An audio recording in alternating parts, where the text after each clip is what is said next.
முருகன் மாநாட்டும் ஏன் தமிழ்நாட்டில் நடத்துகிறீர்கள்? யூபிஎல் குஜராத்தில் நடத்த வேண்டியதுதானே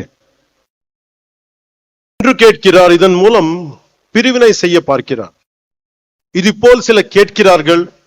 இன்று முருகை நோக்கி கேட்கிறார்கள், நாளை சிவபெருமானை பார்த்து கேட்கலாம், அம்மனை பார்த்து கேட்கலாம். இந்த சிந்தனை மிக மிக ஆபத்தானது. அதை பற்றி சொல்கிறேன். இந்த சிந்தனை ரொம்ப காலமா இருந்தது. அதை பற்றி சொல்கிறேன். நான் 14வது வயதில் சபரிமலைக்கு போனவன். தைப்பூசத்துக்கு திருத்தணிக்கு போவதை பார்த்தவன். நான் சென்னை மயிலாப்பூர் படித்த போது நெற்றியல் பட்டையுடன் ஸ்கூலுக்கு போனவன். சிறிது காலத்திலே மாற்றம் தெரிந்தது. அடுத்த 10 ஆண்டுகளில் நெற்றியல் விபூதி பூசுவதை கேள்வி கேட்டார்கள். எனவே என் 14வது வயதிலேயே இந்த விதமான கேள்விகளை எதிர்கொண்டவன். எல்லோருக்கும் இந்த எக்ஸ்பீரியன்ஸ் இருக்கும். அதை நாம் பெருத்துப்படுத்தவில்லை. காரணம், நம் இந்துக்கள் செக்குலரிஸ்ட்.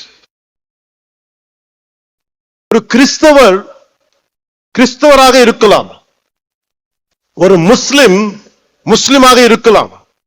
ஆனால் ஒரு ஹிந்துவாக இருந்தாலே இவர்களுக்கு பிரச்சனை.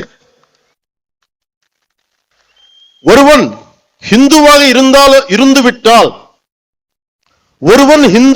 இருந்துவிட்டால் அவன் மதவாதி. இதுதான் இவர்களது போலி செக்குலரிசம்.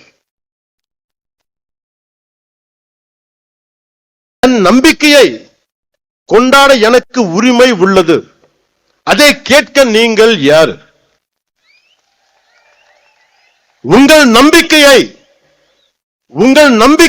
நாங்கள் கேள்வி கேட்கவில்லை. அதே நாகரிகத்தை நீங்கள் கடைபிடியுங்கள். என் மதத்துக்கு மரியாதை கொடுக்கு விட்டாலும் பரவாயில்லை, அவமரியாதையை செய்யாதீர்கள். முருகனை பற்றி கேள்வி கேட்கும் நீங்கள் அரேபியாவிலிருந்து வந்த மதங்கள் பற்றி இதே கேள்வியை நீங்க கேட்க முடியுமா? அதற்கான துணிச்சல் உங்களுக்கு உண்டா?